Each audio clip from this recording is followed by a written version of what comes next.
തൊണ്ടിമുതലും ദൃക്സാക്ഷിയും എന്ന സിനിമയിൽ പ്രതിയിൽ നിന്ന് തൊണ്ടിമുതൽ കണ്ടെത്താൻ പോലീസിന്റെ പെടാപ്പാട് നമ്മൾ കണ്ടതാണ്. സമാനമായൊരു തൊണ്ടിമുതൽ കഥയാണ് പാലക്കാടുണ്ടായത്. ഒരു മോഷ്ടാവിനെ തീറ്റിപ്പോറ്റി പോലീസ് കാവലിരുന്നത് 2 ദിവസത്തോളം. ഇടയ്ക്കിടെ ഭക്ഷണവും വാഴപ്പഴവും നൽകി. നിശ്ചിത ഇടവേളകളിൽ എക്സ്റേ എടുത്ത് മാലയുടെ സ്ഥാനം മാറ്റം ഉറപ്പാക്കി. വിസർജ്യം കവറിൽ ശേഖരിച്ച് മാല ഉണ്ടോ എന്ന് നോക്കി. 2 പോലീസുകാർ ഇങ്ങനെ ഊഴം വെച്ച് കള്ളന് കാവലിരുന്നതോടെ ഒടുവിൽ ആശ്വാസം. പോലീസിന് തൊണ്ടിമുതൽ കിട്ടിയിരിക്കുന്നു.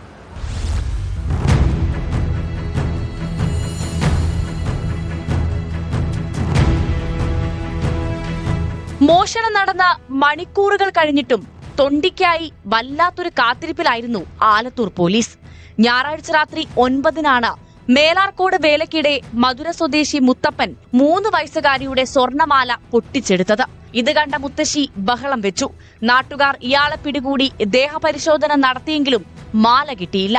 മാല വിഴുങ്ങിയിട്ടുണ്ടെന്ന് ഉറപ്പിച്ചു. തുടർന്ന് പോലീസ് വന്ന് പ്രതിയെ കസ്റ്റഡിയിലെടുത്തു. ആശുപത്രിയിൽ എത്തിച്ച എക്സ്റേ പരിശോധനയിൽ മാല വയറ്റിലുണ്ടെന്ന് സ്ഥിരീകരിക്കുകയും ചെയ്തു. ജില്ലാ ആശുപത്രിയിൽ പ്രവേശിപ്പിച്ച മോഷ്ടാവിന് വയറിളകാൻ മരുന്ന് നൽകി. എന്നാൽ അത്ര പെട്ടെന്നൊന്നും മാല കിട്ടിയില്ല. വിശന്നാലും ഇല്ലെങ്കിലും മുത്തപ്പന് നല്ല ഭക്ഷണവും ഇടയ്ക്കിടെ വാഴപ്പഴവും നൽകി. ആവശ്യത്തിന് വെള്ളവും കുടിപ്പിച്ചു.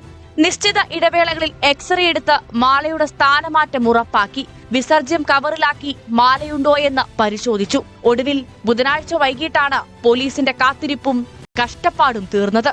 തൊണ്ടിമുതൽ കിട്ടിയതിന്റെ ആശ്വാസത്തിലാണ് പോലീസ്.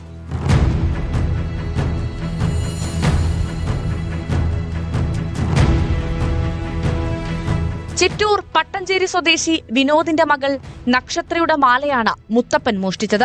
മാലയ്ക്ക് 3/4 പവൻ തൂക്കം വരും.